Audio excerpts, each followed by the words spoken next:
Hello, and welcome to this training titled A Deep Dive into the Title I Part C, Priority for Service Implementation Process. My name is Idalia Ibanez. I am the Title I Part C Migrant Education Program Director. Joining me and providing this training for you is Nes Paniagua, Title I Part C Coordinator.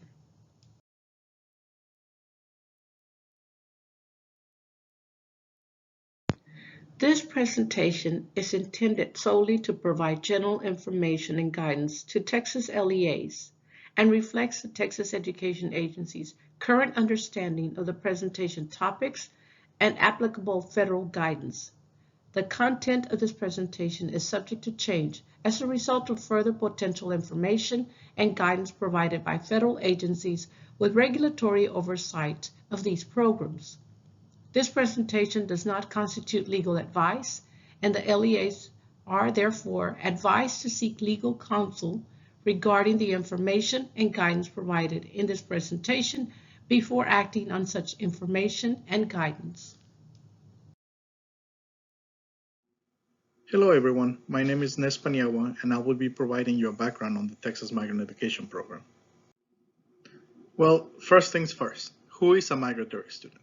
Now we know that there are many of you who are experts in the migrant program, but for the benefit of those who are new, we're going to give you a quick overview of who is a migratory student, because in order to serve these students, we have to know who they are. So in a nutshell, migratory students are children ages birth through 21 who are entitled to a free public education through grade 12 in the state and who have not graduated from high school or obtained a high school equivalency certificate. These children had to have moved due to economic necessity, either as a migratory agricultural worker or migratory fisher, or with a migrant worker, or to join a parent, guardian, or spouse who is a migratory agricultural worker or migratory fisher. As you can tell, these are highly mobile students. Once a student has been identified as a migratory student, that student retains that eligibility for 36 months. In the migrant program, we use a tool called the Certificate of Eligibility to document the status of a student as migratory. And that, in a nutshell, is who is a migratory student. So why is it important to identify the priority for service students within the migratory population of your students at the district level? And the reason is because we know that migratory students face a lot of obstacles and challenges because of the nature of their migratory lifestyle. So what are some of the impacts of being a migratory student? So due to the mobile nature of migratory work, migratory children often experience difficulty receiving a continuous and high quality education. So what does that entitle? We know that our families, migratory families, constantly move, but we also know that they follow the cycles of nature for most of the time. That means that we have families that live before the end of the school year. A lot of our families start leaving the school, their home bases or the school district where their children reside here in Texas around the start of the spring cycle. So around you might start seeing your families leaving your districts around March, April, May, and the summer for sure. So this creates difficulties because there might not be that continuity of education, especially if the families end up leaving the state. We know that there's challenges when it comes to enrolling their children in the new schools. There are challenges dealing with correct placement and giving the correct credit for the classes that they're taking. So that's where the continuity and high quality educational services for migratory students, the challenge lies. The other thing is they face difficulty enrolling in school. We know that there are certain requirements for enrolling your child, and the fact is that a lot of our families have difficulty either providing those documents, or once the child is being enrolled in the district, they might not be placed in the correct grade or be given the credit that they have earned in the previous school, whether that means that they're coming from Texas, or if they're coming from other states and they're enrolling in a Texas school, they might not be given the correct placement. We also know that migratory students experience inappropriate educational placements due to lack of school records and other documentation, and I already covered that. They suffer educational disruption and loss of academic credit due to varying curricula in different school districts and states. We know that Texas's curriculum is very different from other states. So there is challenges, and we do understand that that's a challenge for districts as well, because you guys have to figure out, well, the curriculum doesn't match what we have here in our district when it comes from another state or even another district. So that is a challenge for both the students and the districts. But we do have services and tools within the migrant education program that can assist in that transition. One of those tools is the Texas TMIP, the Texas Migratory Interstate Program.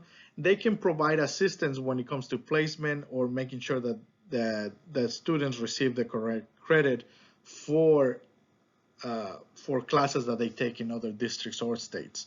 We also know that there's cultural and language barriers. A large majority of our migrant families are of Hispanic descent. That doesn't mean that all migratory students are Hispanic. It's just a large majority. But we do have migratory students that can be any ethnic or racial group. So we know that there's cultural and language barriers sometimes, especially whenever dealing with Hispanic migratory students, especially the ones that are children of immigrants. We know that the population of migratory workers, I believe, is at least 50% undocumented, so that there is barriers on that. So the children face a constant change. We know how hard moving can be for a student. Now imagine moving to a completely different country or moving to a state that is different from where they had already settled, because we know that the children can adapt, but imagine having to move constantly. And our migratory families move almost on a yearly basis because that is their livelihood. We know that they follow the cycles of nature, so they had to move at the beginning of the spring and summer season, and then they work all the way through the fall, and right until about the end of the fall, right before winter starts, they start moving southwards, because we know that the growing season, depending on where in the country can be, it depends on the time of the year and how the climate is. So we know the growing season ends a lot sooner in the northern states, but it can continue in the southern states. Another challenge that migratory students face is social isolation. Imagine having to move constantly. Can you really develop those friendships, those relationships with the student-teacher relationships that we know are so beneficial to students? It's hard to develop those if you don't stay in a place constantly. If you have to constantly move from one place to another, it's hard to develop those relationships, and that affects the life of migratory students. Also, there are health-related problems.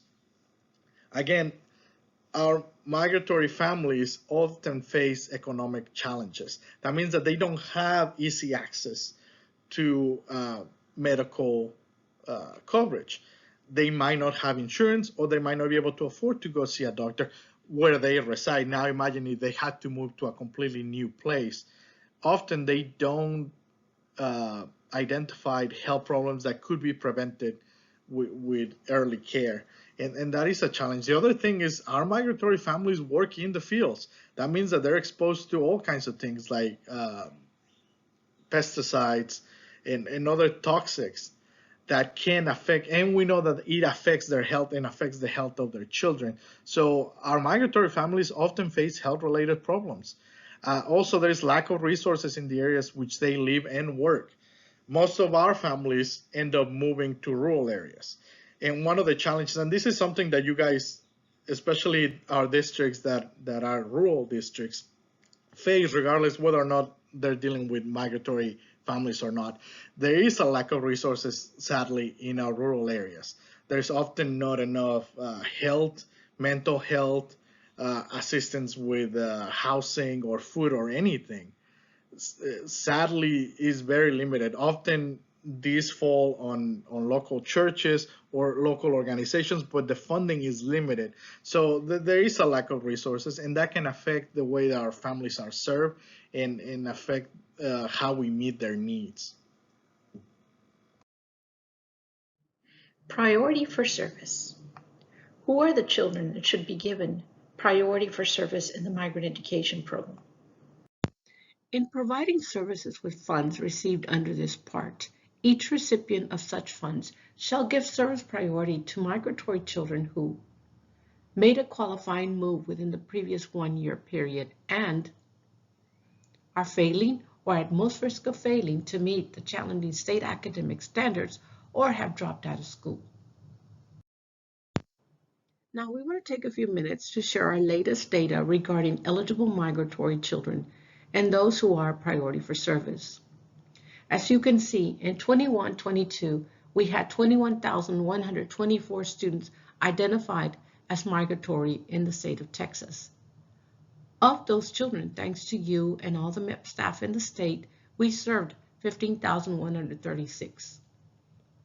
Also, as you can see, this shows decreasing number of migratory children and youth served by the Texas MEP, which aligns with the decrease in number of eligible migratory students. However, there was a slight increase in the number of children and youth served with PFS in 21-22. Of the children served, 8,590 were priority for service. This is the breakdown of PFS students per grade level. As you can see, the largest numbers are in grades 7th through 10th. Next, we'll be talking to you about the TXNGS reports where you can see the numbers for your LEA or ESC. Let's talk about which children get priority for service. How do we plan for that?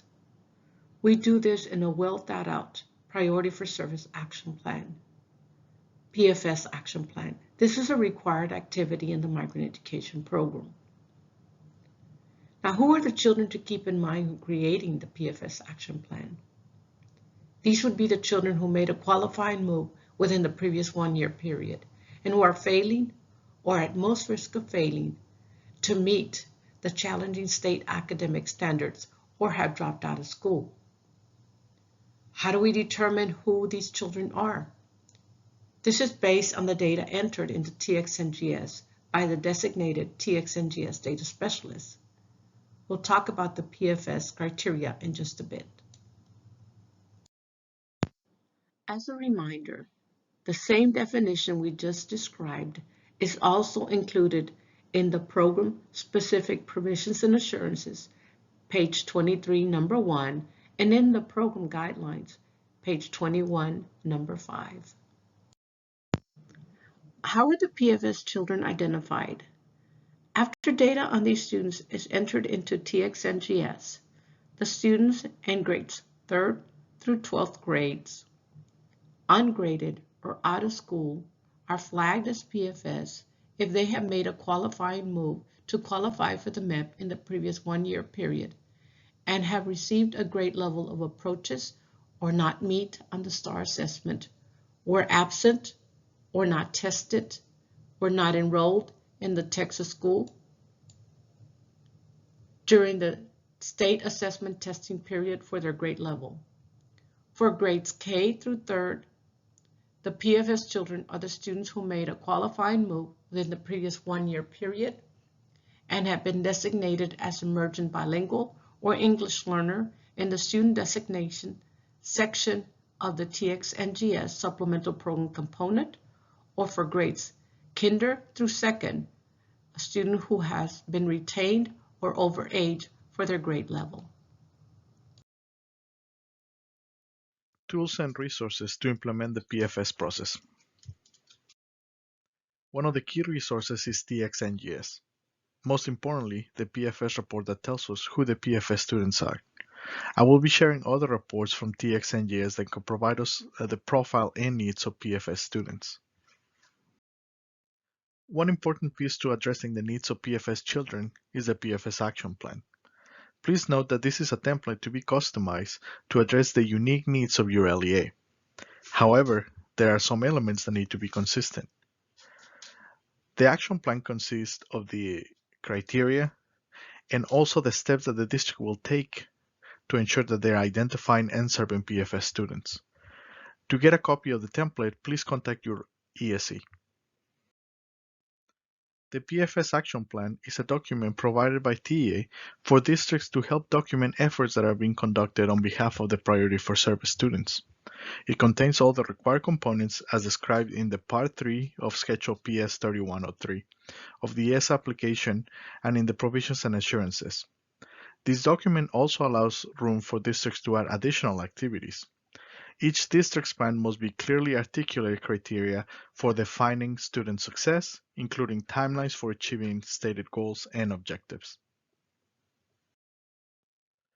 The required strategies are broken down into three main categories, which include monitoring the progress of students who are PFS, communicating the progress and determining the needs of PFS students, and providing services to PFS students.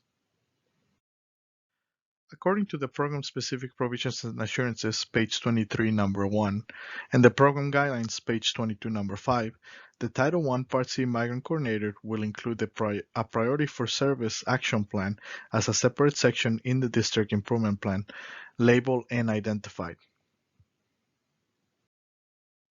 Additionally, the Program-Specific Provisions and Assurances, page 23, number 2, A through E, tells us that the LEA must include a PFS action plan that includes the following. A.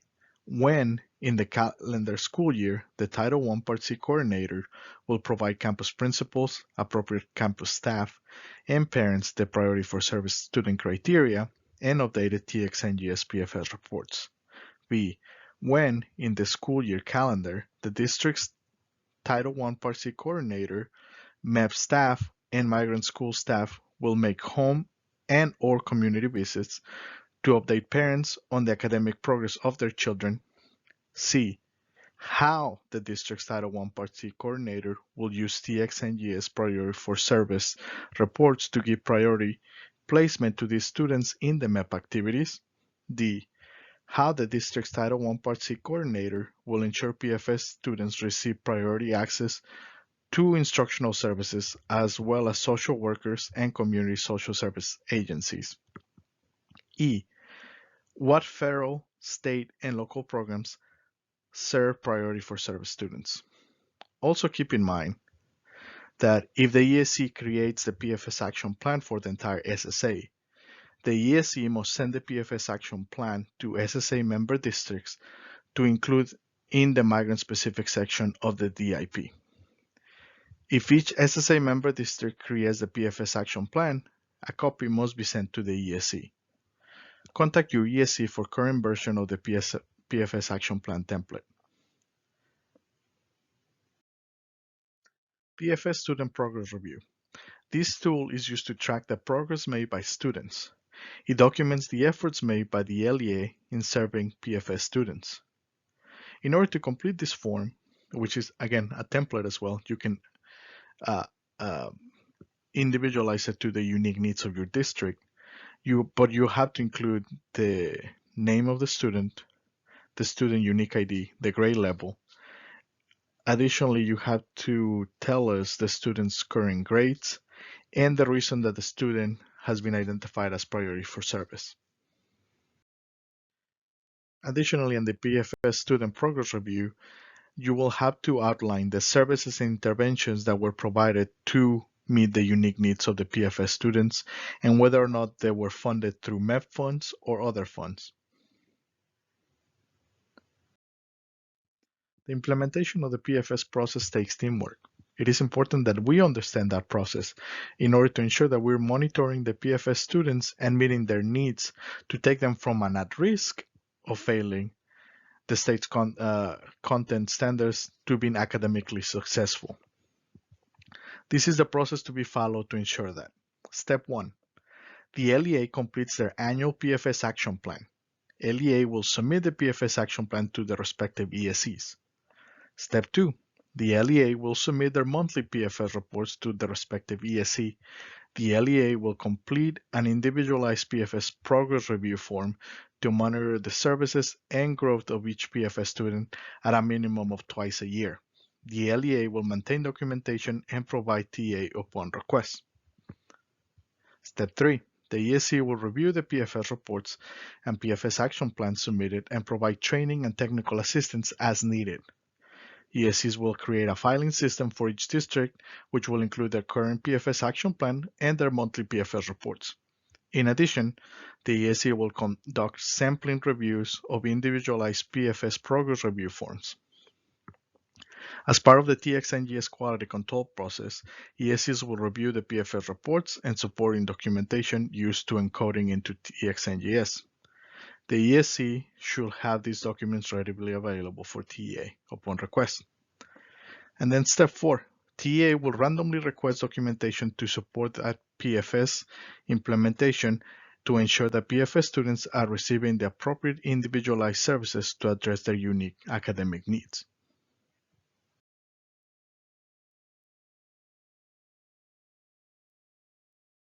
I will not review the TXNGS page and the type of resources that can it provide you to ensure that you're identifying and serving PFS students. The first report that you should be running within your district is the PFS report. This report will let you know which students within your district have been identified as PFS students.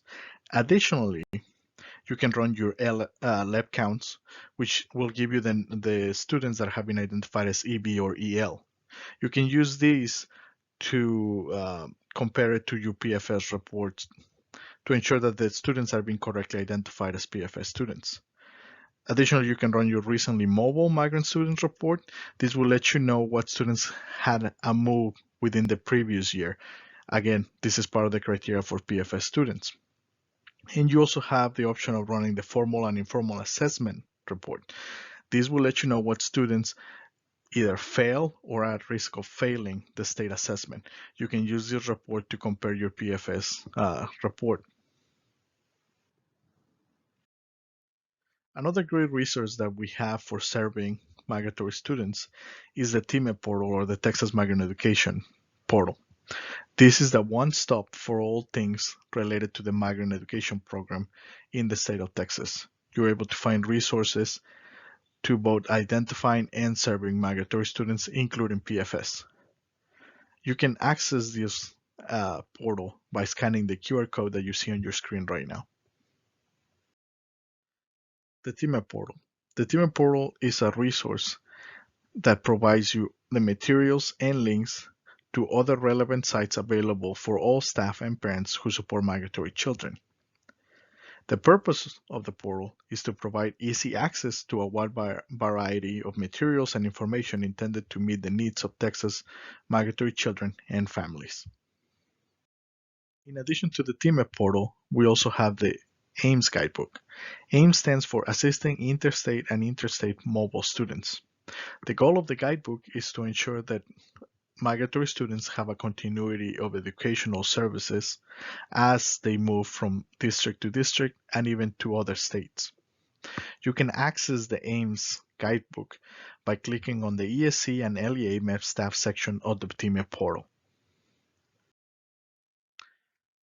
As I mentioned, the AIMS guidebook is a project that was created to increase the continuity of educational services for highly mobile migratory students as they travel within and out of state by creating a guidebook to support fidelity of implementation and promote of scaling of best practices. The AIMS project is part of the capacity building initiative hosted by ESE 20 on behalf of TEA. The guidebook is a living document that collected valuable information and resources from different stakeholders at the LEA, ESE, and state level. To access the AIMS guidebook, you can do it through the TIME portal by clicking on the ESE and LEA section. The AIMS button will be at the top center of the MEP staff resources. The guidebook is broken down into different sections. One is for district staff, ESE staff, parents and families. But within those sections, we have information that is relevant to independent project staff, district staff, SSA members, and non-project district staff. In addition, there is relevant information for ESCs as they serve the different type of districts within the region, whether it's a project district, an SSA member, or a non-project district. Lastly, we have a section for parents and families. In this section, you have all kinds of information that is relevant for parents as they prepare to move and withdraw their children from school districts, and as they move to other districts within Texas or in the country, and helps them navigate the process to enrolling them. So we are very proud of that. Within those sections, you have information relevant to the PFS students and serving those PFS students.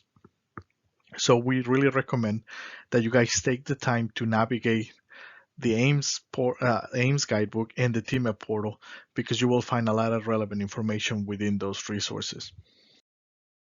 As you explore the AIMS portal, you will find different information related to the proper implementation of the migrant program, including how to properly implement the PFS process within your district.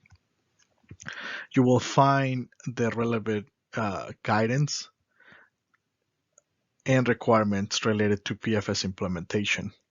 Additionally, we are updating the guidebook to ensure that you also have tools and resources within the guidebook that will help you properly identify and serve PFS students. The guidebook has sections that explain the purpose and benefits of implementing a good PFS action plan. Additionally, there's also sections for IDNR implementation and other areas of proper MEP implementation in your district. Continuous improvement cycle. The Migrant Education Program in Texas follows the Office of Migrant Education, or OME's, Toolkit for Continuous Improvement Cycle. This ensures that the program is implemented in a correct manner and that we evaluate the effectiveness. This starts by completing a comprehensive needs assessment. This will inform us and guide us of all aspects of the MEP planning and identify needs. Then we complete an SDP, or Service Delivery Plan, that is guided by the CNA. This defines the statewide services that will meet the identified needs. And then after the implementation of the SDP, we conduct an evaluation. This determines if the services have met the mark. So we talked about all the challenges that our migratory families face, and as you can see, it's plenty. But also now let's try to look at these challenges as a possibility or an opportunity to serve them. So what are some of the possible services? And Idalia is going to be covering some of the possible services that we have within the migrant education program. Services for migratory children. Services are a subset of all allowable activities that the MEP can provide through its programs and projects. Services are those educational and educationally related activities that directly benefit a migratory child, that address a need of a migratory child consistent with the SEA's Comprehensive Needs Assessment and Service Delivery Plan, are grounded in scientifically based research, or in the case of support services, are generally accepted practice, and are designed to enable the programs to meet its measurable program outcomes and contribute to the achievement of the state's performance targets. Let's take a minute to differentiate between instructional services and support services. Instructional services are MEP-funded instruction in a subject area provided for students on a regular or systemic basis, usually for a predetermined period of time. Support services are MEP-funded educationally related services that are provided to students. Now let's take a look at some possible supplemental services for migratory students. Possible supplemental instructional services available for eligible migratory students P3 through kindergarten, which is H3 through kindergarten. center-based literacy programs for 3 and 4-year-olds, A Bright Beginning, which is the state-supported early literacy program, home-based programs for 3 and 4-year-olds, A Bright Beginning as well, supplemental instructional support by a teacher for migrant pre-kindergarten and kindergarten students who are performing below the expected level of development, and collaborate with parents on ways to support students' skill development at home. Some possible supplemental instructional services available for eligible migratory students in grades 1st through 6th grade can include extended day tutoring in core content areas before school, after school, or on Saturdays, tutoring in core content areas during the regular school day, extended day statewide student assessment tutorials before school, after school, and on Saturdays, or statewide student assessment tutorials during the regular school day. Additional possible supplemental instructional services available to eligible migratory students in grades 1st through 6th grade can also include reading instruction by a teacher, math instruction by a teacher, supplemental instructional support by a teacher for migrant 1st grade students who are performing below the expected grade level of development, and collaborate with parents on ways to support student skill development at home. Possible supplemental instructional services available for eligible migratory students in grades 6 through 12 can include extended day tutoring in core content areas before school, after school, or on Saturdays, tutoring in core content areas during the regular school day, extended day statewide student assessment tutorials before school, after school, and on Saturdays, and statewide student assessment tutorials during the regular school day.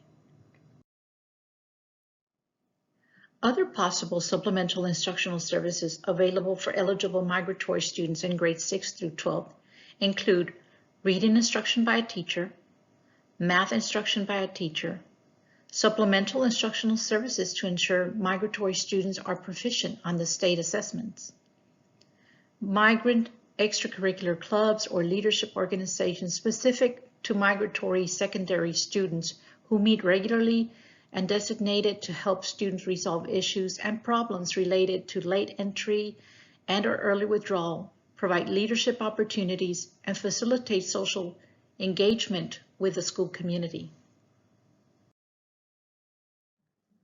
Another supplemental service for migratory children is advocacy. MEP services as advocacy that are provided to migratory students to ensure that they receive non-MEP funded instructional and support services can include coordination with a classroom teacher to ensure that the migratory students receive the needed interventions, coordination with a program such as 21st Century to ensure that migratory students receive needed support to be able to participate, and coordination with a community agency to provide needs-based services to a migratory student. Another very important service that the Migrant Education Program can provide is support services for migrant parents. Some possible support services available for eligible migrant parents can include childcare during parent involvement activities and parent advisory council meetings, light snacks to encourage participation or attendance by parents at parent involvement activities and PAC meetings, registration for state and/or national workshops and conferences, and outreach activities to inform out-of-school youth and their parents about available educational options. Now let's take a look at some possible supplemental support services available for the eligible migratory students. This can include clothing, school supplies, vision screenings, hearing screenings, or other health support services specified by the district.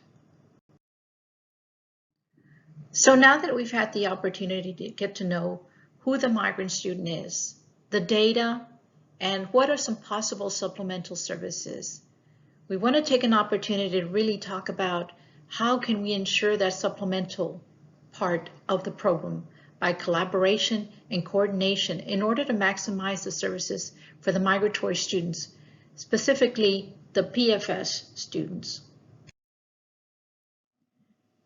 Why is coordination important in the migrant education program?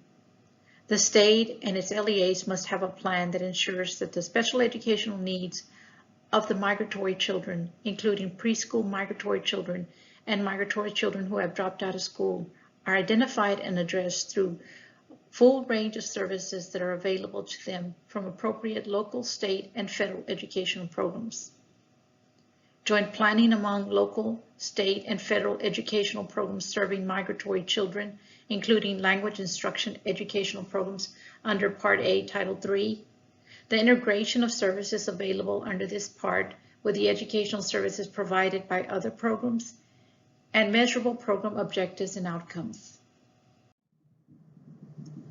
Why is coordination with other federal programs important and necessary?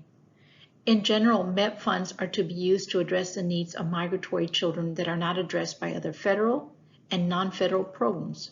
For example, Title I Part A, LEAs must ensure that eligible migrant children receive Title I Part A services on the same basis as other eligible children in school-wide programs and targeted assistance programs.